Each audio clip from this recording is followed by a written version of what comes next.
well, I don't dance, I boogie. And then it turned into turning around the corner and having a song turn on, and I would just find let the music take control and see what happens. Mikko Koivu has officially retired, so should his number be retired too?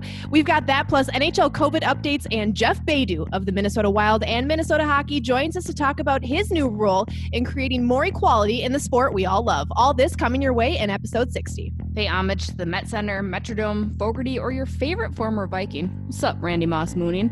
With any of Soda 6 Classics throwback tees. Looking to sip on a different flavor? Check out the McGolden Light Pond Hockey and Fishing Club merch line for that extra Minnesota flavor. Toss down that Bardown Beauties code at checkout for free shipping on all purchases at sodastick.com.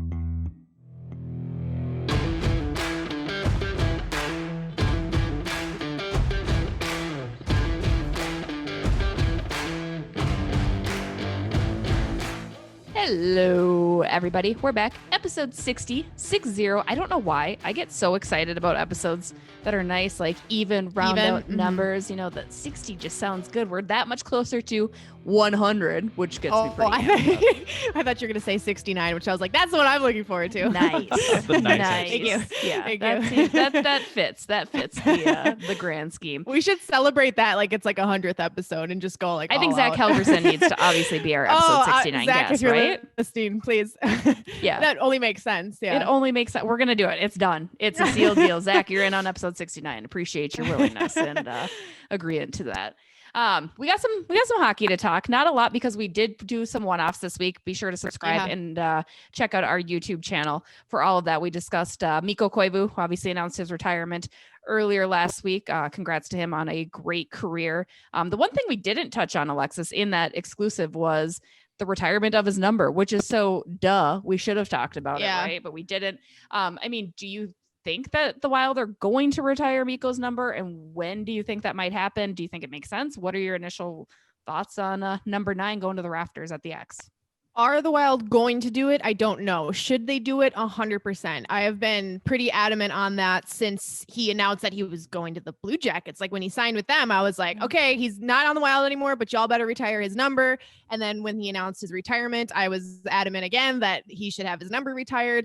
I know people are very split on this. At least the Minnesota hockey community is very split on whether he's deserving of having his number retired or not. The Wild have never retired a number before. Granted, they're only number one. Well, number one, yeah. Never forget the fans. A very important retirement.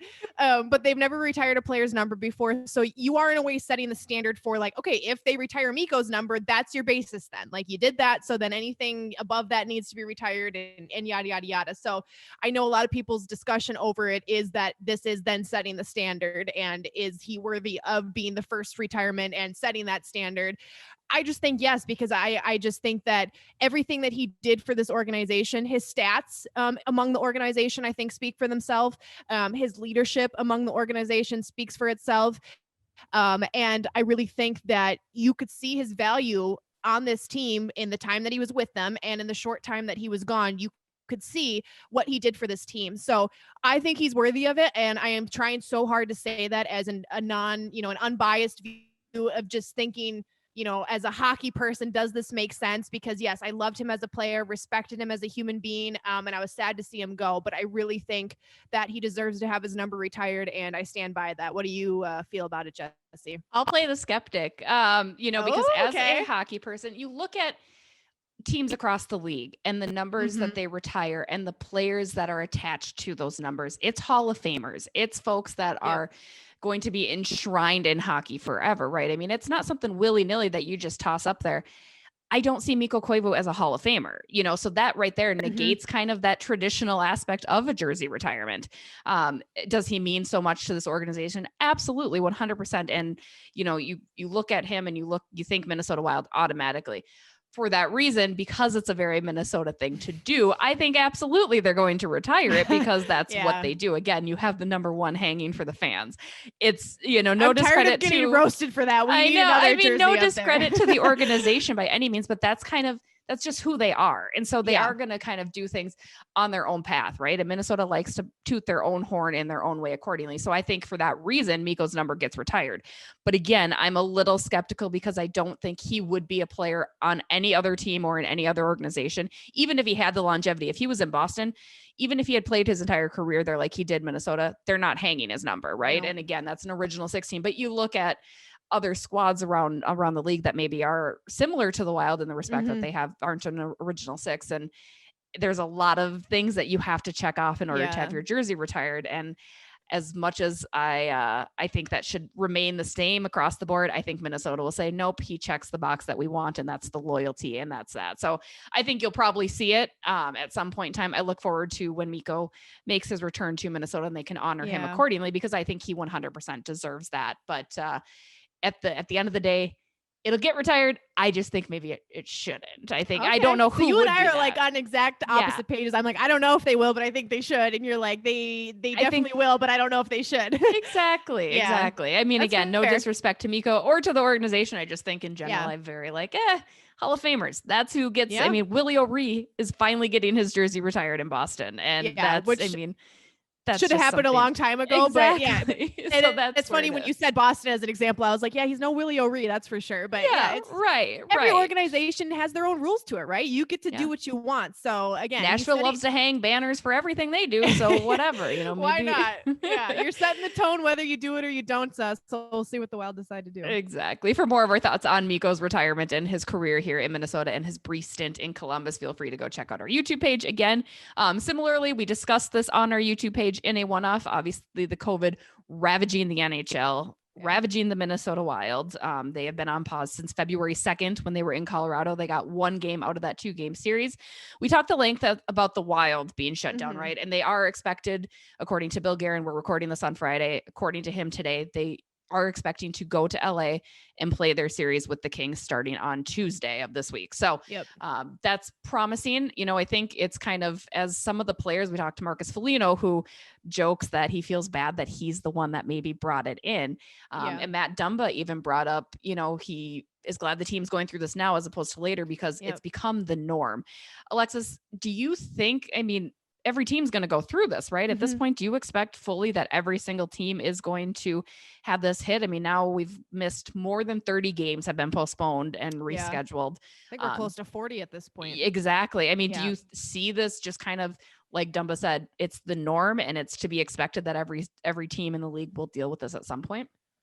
I think it's highly unlikely that any team gets out of it completely unscathed, right? Even on some small level, I think every team will be touched, whether that's a player, a staff, something, or where players have to quarantine, even if they didn't get it. It is going to hit every team in some kind of way, and some definitely worse than others. But to Matt Dumba's point, and I think I said this in the last episode, but I agree, I'd rather have it happen early on, see how quickly that you can get through it, what you can do to keep the players safe in the meantime, and then what you can do moving forward. On a purely hockey level, you wouldn't want this to happen come playoff time, right? Purely hockey level, you don't want this to happen in the middle of the season where you're fighting for points. You'd rather get this over with towards the beginning of the season, where you can be done with it and move forward through the rest of the season. Even if your games are postponed because other teams have it, at least your team internally is not dealing with it. Right. And it is a tough thing to go through, and it's tough to see the names get added to that list, and you just hope and pray that they're okay, and that whether they have it or they're just quarantining, whatever the circumstance is, that they're safe and that they get through it safely. But yeah, I agree with Matt Dumba 100% that you get it over with now. The Wild got hit pretty hard with it, and you just hope that they will come out of it okay and be able to move on with the rest of their season. And in respect to Dumba, it gave him the time that he needed to heal. He was obviously injured. Luckily, he expects to be back in the lineup come Tuesday against Minnesota Wild. Matt Zuccarello, possible to make his season debut against the LA Kings with the Minnesota Wild on Tuesday as well. So, also you look at that aspect of it. Jared Spurgeon's on the COVID list. He's still hurt, still week to week with him. Not sure what's going on there. And no real update on Alex Stalock either. But you look at the situations of the Marco Rossi's, right? And you don't want it to be something that ends up being so detrimental to a player's career. So again, that's where I go back and forth, because again, I'll say I'm selfish and I love having hockey back for my own personal sake, but is it right I don't know. I mean, I think it's not fair to say, yeah, every team's going to go through this. It's fine because every person reacts to it differently. And while one player might be asymptomatic, another one might not. And, Marcus said for him, it felt like the flu, but again, it hits everybody differently. And as athletes too, you don't want to take away their livelihood by putting them at risk of something that could do exactly that. So, just because these are people who are in the peak shape of their life, it doesn't mean that it's not going to affect them either short term or long term. Right. I will say this though, that I think that a lot of people are very nervous and maybe angry that certain sports are happening right now, as, to the point of like, well, why do we need them? Can't they just stop? I think people forget that these athletes could get this on their own time. Even if there's no hockey, they could go to a restaurant and get it. They could go see their friend and get it. I mean, just because you stop a sport from happening doesn't mean you're 100% keeping these people safe. They might go about their lives a certain way that then causes them to get it that way. So I am kind of in the same boat of you, as where I'm selfish with it, where I'm like, God, I just want to watch sports so bad.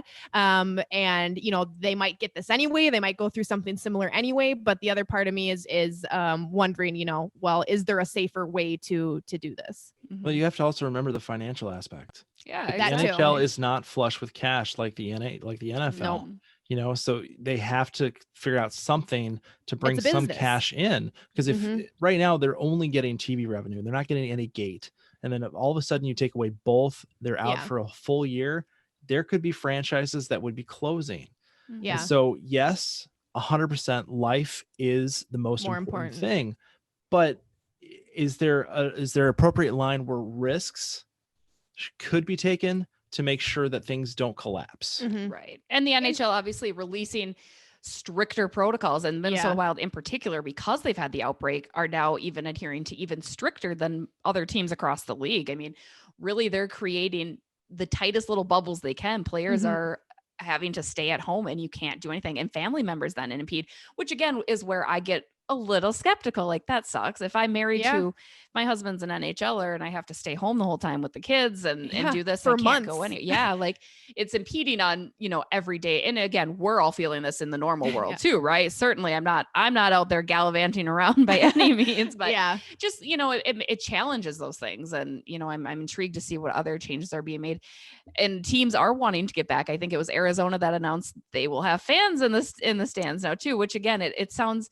so crazy, because here you are dealing with games postponed and teams quarantining, and other teams are able to let fans in, and it feels like two different worlds sometimes. I mean, and even last night I was watching hockey on TV, and it's like earlier that day I had been thinking about how weird it was that there's been no Wild hockey for like a week, and there's other games going on, and I sit down after work and there's 7 games I can pick from to watch, and I'm like, it just feels like two different worlds sometimes. And I know.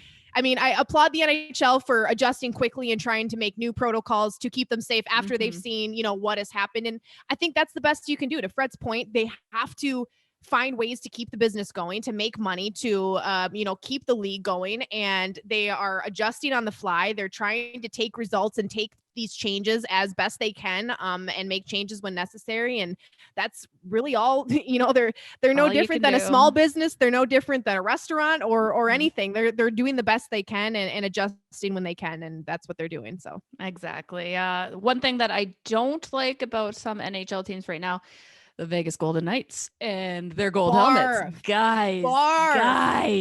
I saw Notre Dame do this years ago, and they looked better with Notre Dame. I think it was because of the white jersey, and I'm not sure. It looked horrendous. And usually I'm all for trying things and having some fun, and that does suit Vegas, right? But I'm just if you guys did not see them, and I tweeted out a picture, I think don't go look at them now. If you avoided it for this long, just keep on moving with your life is what I would say. The biggest question I have about it, Alexis, do you think which is worse, the Dallas neon or the Vegas gold helmets? Okay, the Dallas neon jerseys is worse for sure, but the Vegas Golden Knight gold helmets were atrocious. They were so bad. And did you see Ryan Reeves wearing it? He looked so ridiculous. Can you imagine? He probably looked in the mirror and he's like, what the I'm sure that's all he said. He looked so ridiculous because his hair kind of popped out, and he looked like a Tron of some sort. He looked hilarious. The sad thing is I think Vegas has really cool jerseys, right? I think they're one of the more unique color schemes and just logos. And I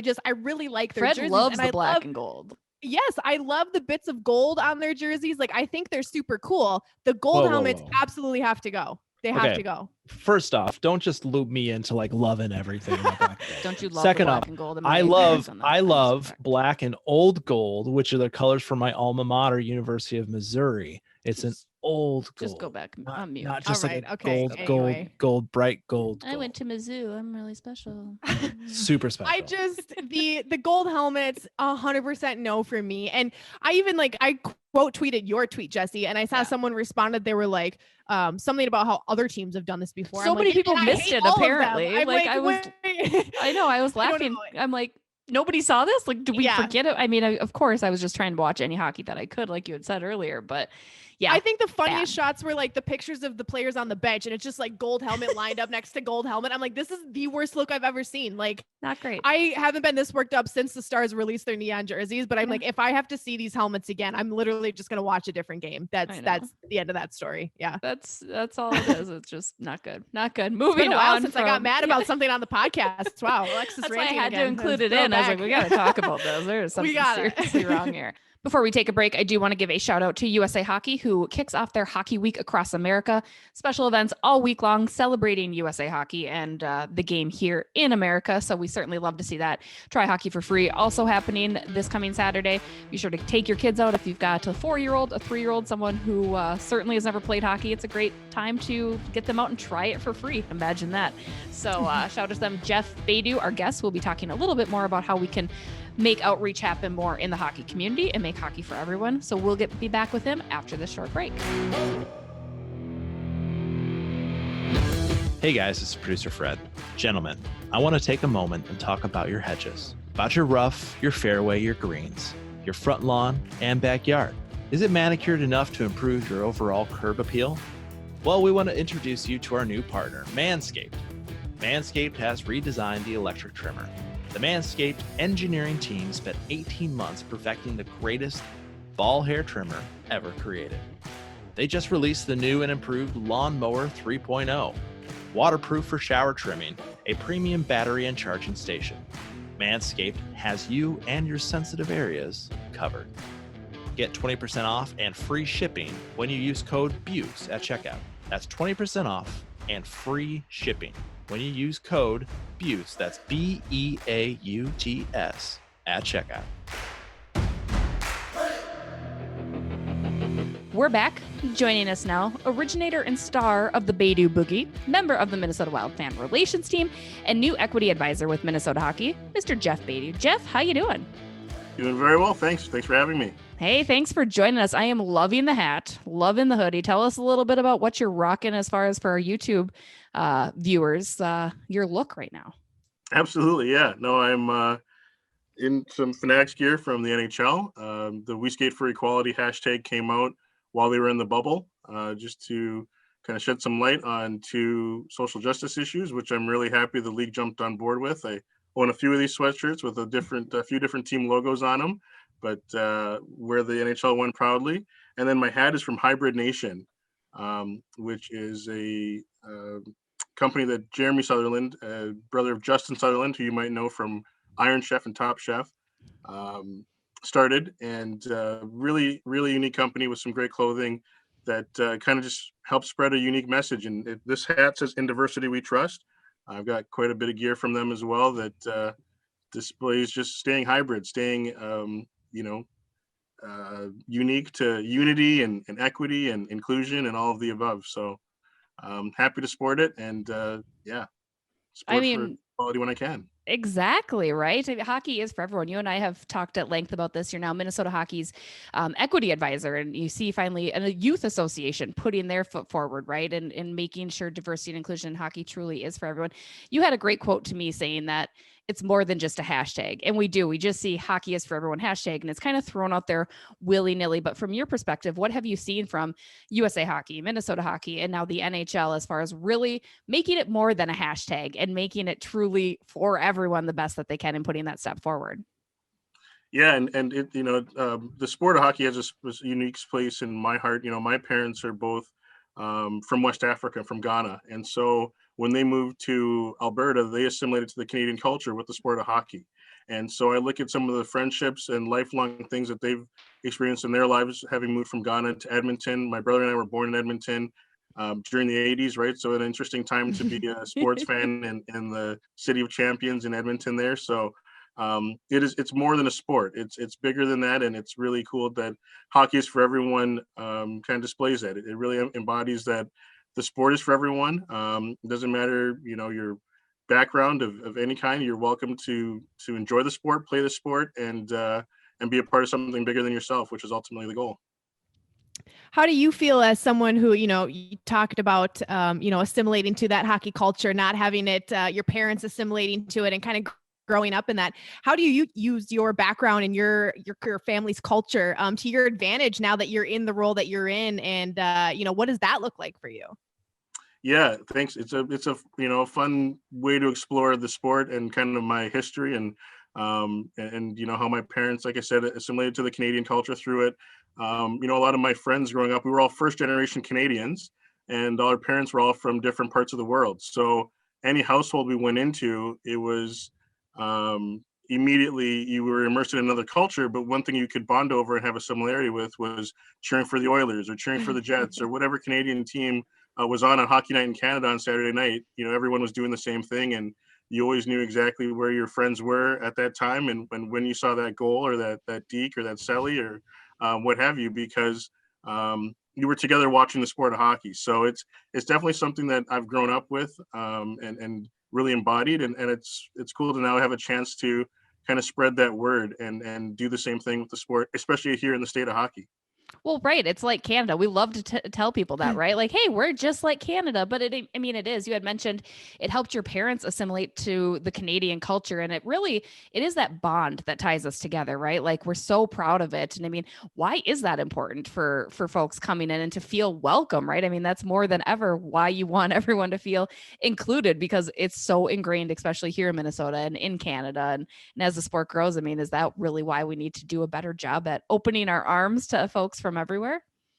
Yeah, it's truly one of those things where, you say you cut somebody, everybody bleeds red, right? It's the same thing. My parents, if they were watching a game and, it's a tight playoff game against the Islanders back in the 80s and they lost, I think they said they'd go nights without eating or sleeping, right? Like every other fan. So they were doing those same things where it was so important to be on the same side as a team and to cheer for something unique and together.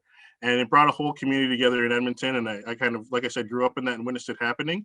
And so to have an opportunity to do that here in the state of hockey, where, again, it's like Canada South, like you mentioned, it's very, the temperature, I think sometimes is colder here in Minnesota than north of the border. So truly, that's almost, again, Minnesotans will hang their hat especially on that. Yeah. Exactly. Yeah, we recorded episode 60 at the right time, I think. So yeah, it's definitely something that folks have been doing for years when it comes to sports. It's something that brings people together and collectively, right? If you're cheering for a team, you're going all out for that team. And I think that's something we can do as a sport. If you're cheering for the sport to grow and be the best sport possible, you're cheering for the sport to have the best people in it. And I'm biased. I already think that exists, but there's room for more. And I'm excited to be a part of that growth. I always love asking people who grew up as hockey fans who now work in hockey or just in sports in general, how do you use that passion to your advantage in your career now? I think that's one of the best parts about working in sports is also being a sports fan. What does that feel like for you? How do you use that passion to fuel you throughout your career? What's unique is I'm an account executive in the front office with the Minnesota Wild. So I'm living out the dream as a kid who got to make it to the NHL in some capacity. I don't get to lace up the skates, but I get a chance every day to connect with season ticket members and hear their passion. So my passion, seeps through the phone, especially now that we're not able to see them in person. And in whatever capacity we're able to connect with them, I make sure to exude that so that they know I'm a passionate hockey fan, just like they are when it comes to our team and to just the sport as a whole. And I think that's something that you'll see quite a bit in the hockey community is that everyone kind of understands it. Everyone's been through something like it. Everyone's been through an overtime loss and an overtime win, right? So it's one of those things where, again, it's a part of the community that just brings you together and closer. And in being an account executive, I've done more for the organization too. I don't just limit myself to my passion being, in the scope of my my career opportunity and other duties as assigned has kind of gone off the rails, which is great. I love it. But I've got a chance now to work really closely with our community relations department. Obviously, finding this equity advisor role with Minnesota Hockey has helped with that. I've gotten a chance to form a few new partnerships for youth hockey development, with New Directions Youth Ministry in North Minneapolis, for example.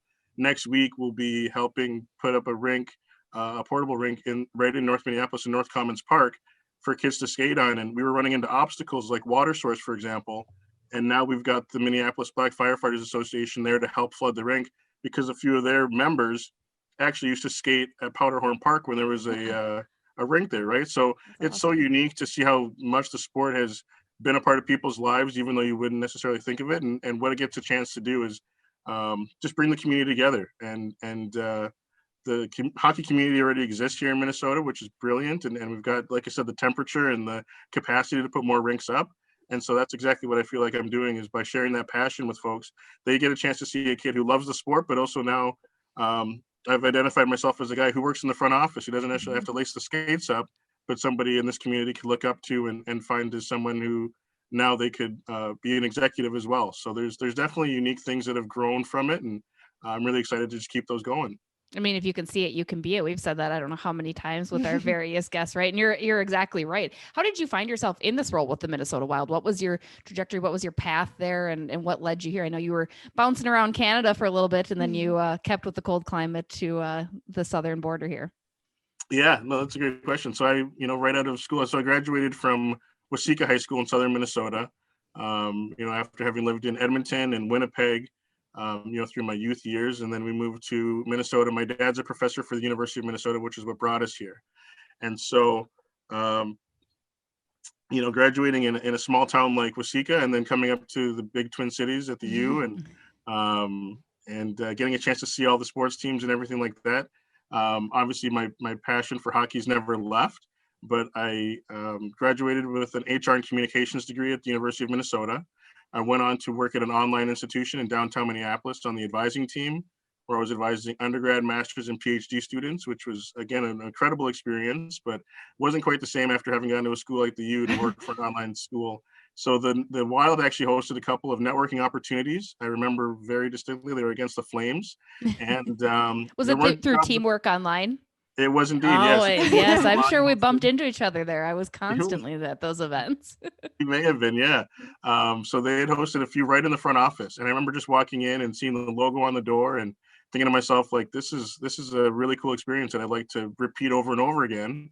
And no job opportunities were available when I first made my way out to the networking events, but I suppose I made myself memorable the right way, and received a few calls later on to join the team on the new business development side. And haven't looked back since. I'm now entering my 7th season, and 5 of the last 7 have been with the customer service and retention team as an account executive. So again, there's been other things that have popped up as a result of just being in this sports world and with the Wild and in hockey. But like I said, as a Canadian kid, your dream is to play in the NHL. And if you can't play in the NHL, make it to the NHL in some capacity. So I've gotten a chance to do that. Well, before you ended up working in hockey and in the NHL, you said how you were a huge fan. So who was your idol? Who did you want to be when you grew up? If you had the chance to lace up the skates, who were you trying to skate like? And there are worse teams than the Edmonton Oilers to follow at that time. Right. Yeah, you had some good role models to them, right? Right. Yeah, I'd say, well, the first player I got a chance to see that looked like me and was also in the community was Grant Fuhr. Had no desire to play goalie. My brother and I were soccer players, also in our life to grow up, and goaltender was never anything we'd be strong at. Admire them and their courage, but definitely something I couldn't pull off. So later on, also in Alberta, it was challenging to admire him with a flame sweater on. But Jerome McGinley was also a very huge part of of being a role model and just a person in the sport who embodied everything. He could score goals, he could also fight, and he could do everything, right? So it was one of those things where you looked up to him as somebody who was just exciting to watch, but also looked like me and could play the sport at a very high level. So there was a couple unique things in Alberta alone, of course, but throughout the sport. Edmonton also ended up being a team that at one point in time had 5 Black players on the ice. Yeah. And so that was a really cool thing to be able to witness as an Oilers fan. to think about one day being a part of that line or being a part of that organization. So to be in the NHL in some capacity and help now provide that dream for other kids is pretty cool. You would recognize Iggy if you saw him on the side of the road saying like Boston, right? Did you see that video of the Boston reporter who had no idea they were talking to Jerome McGinley, and some man in Boston who says it's not that cold, and I was like, it's Jerome McGinley. Would you recognize him, Jeff? Oh yeah, absolutely. You could not, right? I also heard that you have drank from the Isabelle Cup. Is that true? How did that come about, and how exciting was that? Looking forward to a Stanley Cup drinking of sorts with the Minnesota Wild maybe sometime down the line? Absolutely, yeah. I definitely got a chance to take a few sips from the Isabelle Cup the night the Whitecaps had won it. We were hosting a game, and they had a suite to themselves, and I actually felt like a celebrity when I walked in. I think it might have been at the height of the Baidoo Boogie, and so they chanted Baidoo Boogie and drank from the cup. And when I was in the moment, I had no choice but to put it to my lips and have a sip. So, and it continued that night. We actually had a chance to go down to Herbie's and enjoy a few more from it. So it was great. It was an amazing celebration. I've got some colleagues and teammates. You know, we've got a floor hockey league that takes place sometimes. So I feel like I got a chance to be right alongside them throughout the journey. And you know, unfortunately, we had quite a few conflicts with games, but I was able to get out there and witness a few, and there's nothing like it. So it was awesome to see them right there at Trio Rink doing all the things. Before we move on, though, you brought the floor hockey, and I have to bring up what you do while you play floor hockey, because I played against this guy 2 seasons at the X. This guy barks at you whenever you get I need to hear it. I need to hear it to right verify it, please. And just barks in your ear, and it scares the crap out of you. Can we get a confirmation on that, Jeff, please? I have caused a few turnovers, I think, with a few barks. And it's his go-to strategy. Is it an aggressive? Is it like a woof, or is it like a like what kind of bark are we talking here? I need to know. It's a pretty aggressive one to, like I said, to put the fear of you to hopefully make you give up the ball to me for a little bit to pretend I can stick handle enough to either get a goal or get it to a teammate who can score. So yeah, I've definitely, you know, let out a few barks on the court. Did you learn that from somebody, or was that just your tactic growing up playing hockey and you're like, hey, I'm going to move it on to floor hockey now? I think it's been something I've always just kind of done just to kind of shock and awe. You don't expect it. And so when you hear it, you might actually think there's a Rottweiler on the court or something next to you. And once the turnover happens, then I'm good. If I'm a +1, I get off the court. So it's effective. I absolutely love it. And since you brought it up, another unique aspect to you, the Baidoo Boogie. We got to know, how did that start? It took on a life of its own. We got to see some of it at the X even. I mean, tell us a little bit about that. And can we get a sampling on here as well? Absolutely. Yeah. So the Baidoo Boogie was something that had started again through colleagues. You know, it was a work hard, play hard environment. I learned once you get into the sports world. And so, you know, I feel like we've got one of the best teams in the league when it comes to our customer service and retention team.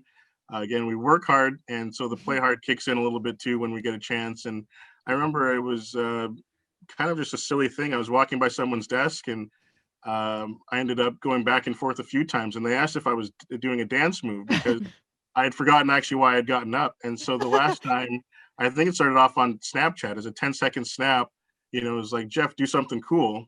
And I think I ended up just busting out a move. And then it was, well, you know, I don't dance, I boogie. And then it turned into, you know, turning around the corner and having a song turn on. And I would just find let the music take control and see what happens. So it was always a unique way to, like I said, have our work hard, play hard environment really shine through. And credit to a lot of the, you know, people on our team for putting up with it. We were playing random songs throughout the office, or you know, dance moves, or you hear giggling on one side of the office. Usually something I was involved in. So it was a really good way, just like I said, to break up the monotony of a day, but also get back to work hard and commemorate it. And actually, it took on a life of its own. Like you said, a few of the players caught on. I won one of the big proponents right off the bat was Charlie Coyle. He was a huge fan. To this day, Matt Dumba, I still don't know if he knows my name. He calls me Boogie. Dubnik was a huge fan. So yeah, we've definitely had some players, you know, wish that they could take part. And yeah, stay tuned. That might be taking place. We never know. I love it. You listed off a number of buttes too. So maybe we get all of you guys back on. They show us their best rendition. Charlie, Devin, know you guys are listening. So hop on. We'll get the Baidoo Boogie going, get a whole trend lined up for us. I love it. Well, we, we've talked here about how much fun it can be to work in sports, and it is a hard job, and people always think it's so glamorous. There's a lot of things that go on behind the scenes that make it a very difficult job. But we do have a lot of fun with what we do, and sports are so much fun to watch, to be a part of. But there's also a balance sometimes, especially with what you're doing now with your new role as the equity advisor. That's a serious thing that you're engaging in, and an important thing in the sports and hockey community. How do you find that balance of realizing the value of what you're doing, and taking that seriously, and working hard towards that, but also having fun with this career, because it truly is such a fun career to be in? Yeah, I think it's a credit to the leadership. I think we've been blessed with some of the best leaders in the game. In the fan relations department, Maria Troji, Erica McKenzie. Without the guidance and leadership from those two, I don't think it'd be possible to enjoy the job as much, or enjoy the work, and then also learn as much as we're learning on the go, right? So there's a lot of life lessons that come with working in sports, and a lot of things you'll learn about the business side when you're on the business side, and there's I guess a degree, right, to which you'll learn all those things as long as you're interested and passionate about it. And then same thing when it comes to with Minnesota Hockey and the equity advisor role. Glenn Andreessen, Steve Wollheiser, the president of Minnesota Hockey, they've been great. Again, their leadership and guidance is kind of what led to this opportunity presenting itself. And, it's not lost on me that it's the first of its kind, and that there's a lot to come with it. And I've got some unique experiences in my history that I think have prepared me uniquely to be ready for this role, and take this on and really make a difference. So it's good that the leadership, like I said, is important to have guide you through making sure you take it seriously, but you have fun doing it, and make sure it's fun for others coming up along the way. But also, just the way I was raised, my parents have persevered through quite a few things, and stayed persistent and themselves through it all. And that certainly helped too. I think, that leadership and guidance from the home is kind of where a lot of stuff starts. And having the guidance I've got from them has been paramount in putting me in a position to understand what tasks I'm taking on, and understand the brevity of what's coming next for the future of not just the sport, but for the legacy of a role like this, right? It's not just Jeff, the equity advisor of today. It's hopefully something that doesn't have to exist, because there's just equality in everything we're doing moving forward. But I'd say the leadership has certainly helped put me in a position to understand what's coming next, as well as, like I said, the unique experiences I've had growing up in now 2 countries. To put it all into perspective and say, hey, I can lend a hand to somebody who's had the experience. And one thing I've learned from both parents who are teachers is that when you learn stuff like that, there's anything. No one can ever take that away from you. If you've learned it and experienced it to be true in yourself, that's going to last with you forever. So I'm open to do the same thing with these roles and the opportunities I've been given on a platform that I didn't know would exist before I had it. Right. You mentioned 2 countries. Are you a dual citizen? Not yet. I'm still a Canadian citizen. Yep. Okay. So a lot of hoops to jump through with the I would think that, as famous as I'm becoming, that they would just grant it. But there's still some paperwork to fill out and some hoops to jump through. But yeah, I plan to become a dual citizen and take full advantage of the benefits of being an American. But yeah, right now, as in the hockey world, there's quite a few of us Canadians, so I don't feel too alone. Yes. But the dual citizenship would be unique and pretty awesome to experience as well.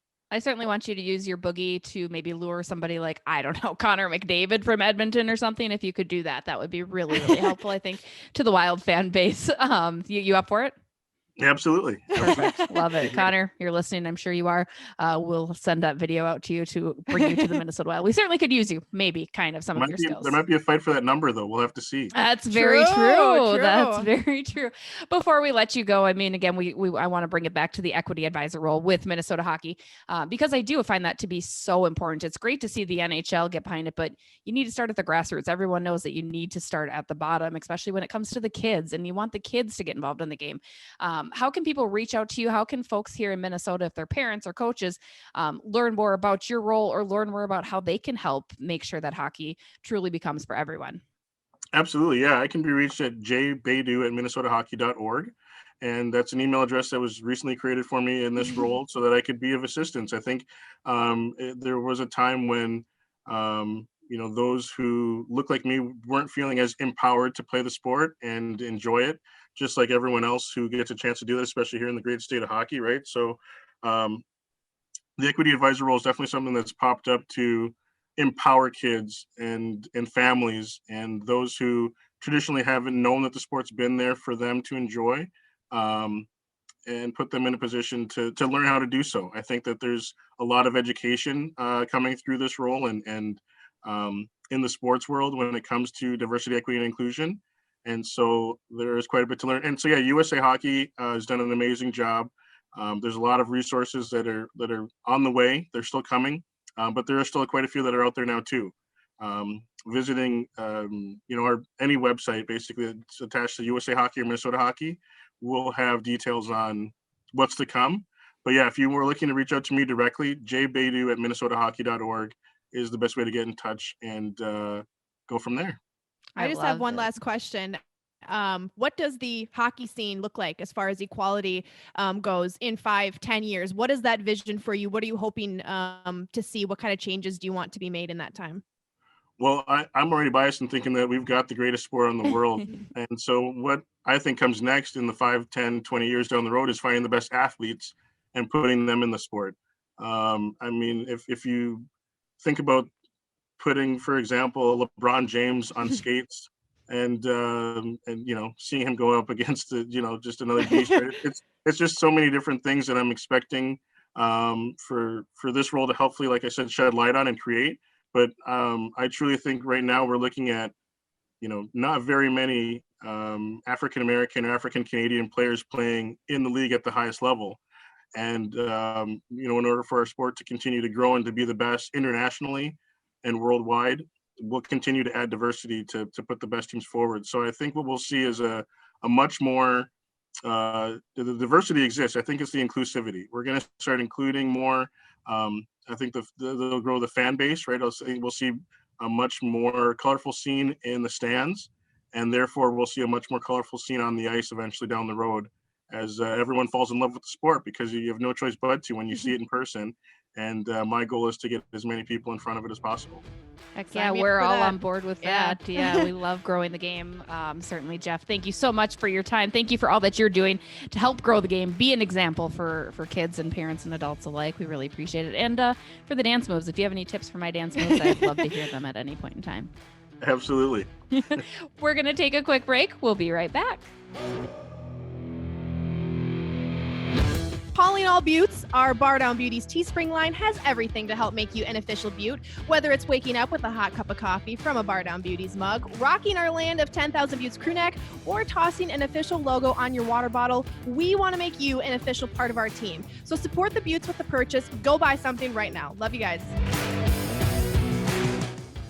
We're back. Thanks again to Jeff for joining us. I just love him. I could hang out and just boogie with them, right? Maybe we boogie. I've really pushed the boogie thing. I feel maybe too much. I wish I could see more of the boogie, but I got to also say he is the king of treating himself. If you follow him on Instagram, he's constantly, pre-COVID, was constantly getting pedicures, going to concerts, and good for him. He knows how to live a good life. Good for him. I love it. I love it. Well, and I love all that he's doing for the sport. He's so active in the community, and he's so passionate about that. And I think that's truly, truly special. I mean, we love growing the game. Again, I don't know how many times we say that each episode, but it's because it's true to our hearts. I mean, I want everybody to embrace the game. And like Jeff said, it's the best game in the world. Get out there, and there's no reason not everybody should feel included. We're going to exclude some people though, however, with our up for debate of this week. Yep. We went with decades. So we went just from 2000 to 2010, best Minnesota Wild team of that decade.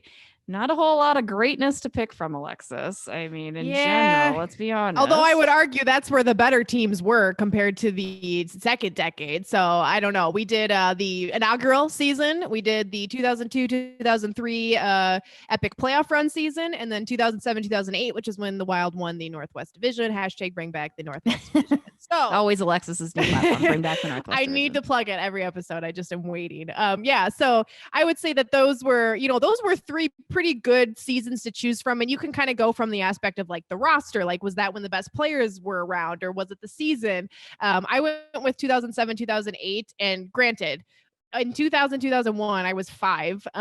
2002, 2003, I don't remember that playoff run. I was still pretty young. So I know 2007, that 07, 08 season was one of the first seasons that I remember like just being truly so excited about that season. And I remember they beat Calgary to clinch the division. I will never forget that. How old were you in 2007, 2008? We should probably just I was born in 95, so I was like 12. Like I was in college in 2007, 2008 when I was watching that series. Like, it's hard for me to think back because I know like realistically like that 03 playoff run is like the greatest moment in Wild history, but I don't remember it. But I do remember, I remember when they clinched the division and I was so excited and it was just such a fun season. And, they beat Calgary to clinch it, who I hated Calgary growing up. So that's what I went with, but arguably you could honestly go with any of those 3. Which one did you pick, Jesse? I also went with 2007, 2008, because actually during 2003, 4, I was, that time I was very into college hockey. I was it took me a while to get into the Wild, frankly. I mean, I'll be completely honest. Gopher hockey was at its prime during that time. And I was just loving college hockey. So certainly I paid attention. I remember my mom and dad, who were season ticket holders, just amped up, so jacked. And I was too, but 2007, 2008, that's where my passion was more alive for sure. And I kind of, like you had said, like I remember watching the series and the playoffs and being so excited about it. So I went with them as well. And I feel bad because no love for the inaugural year, but well, yeah, I mean, I was like a fetus, so I can't recall what happened in that year. I mean, I know it was exciting, but I mean, it was the whole, like, the reason that's probably momentous, obviously, is it's the first year and you finally have professional hockey back. And what are they going to do? And the X at that time, best building in the league, still remains one of the best buildings. But I mean, there was that. It was shiny and new. And I will say, as far as roster goes, the 0203 squad had a pretty good roster. I mean, you look at the guys on that roster, and granted, that's probably why they had such a big playoff run, because no one expected them to do that well in the playoffs. So I would say, as far as roster goes, that was probably one of the better ones that the Wild have seen. At least when you think back to some of the old school names, they were on that team. So that's probably what I would go with. But yeah, it's tough to choose because the Wild don't have any big momentous like Stanley Cup winning season or any superstars that came through. I'm really excited what we toss out there for 2010. In 10 years, when we go back and look at this, we'll be like, Kirill Kaprizov. Remember him? That was fun. That was fun years. So, well, that'll do it for this week's episode 60. Shout out again to Jeff Baidoo for joining us. Shout out to Soda Stick, our presenting sponsor. Always some awesome swag. Be sure to go check them out. Toss down Bardown Beauties. Shout out to Manscaped. A special hello and thank you to Kowalski's as well as Aquarius. And then shout out to all of you guys. Thank you for keeping this train rolling. We love you checking in with us. Certainly always offer your feedback. Give us a rating, 5 stars, 4 stars, 1 star. I haven't chirped any towns in a very long time, so I don't expect to see. We got a 1-star review. Yes. I don't expect you just might see it end up on a t-shirt if you do put it on there. So, exactly. So no, thank you guys for always checking us out and giving us some love. We really truly appreciate it. But help us grow. Subscribe, rate, share with your friends and family. That's what it's all about, baby. Let's keep that train rolling. So have a great rest of your week. We'll have more hockey to talk as the Minnesota Wild return to the ice. So that'll do it. Have a good one.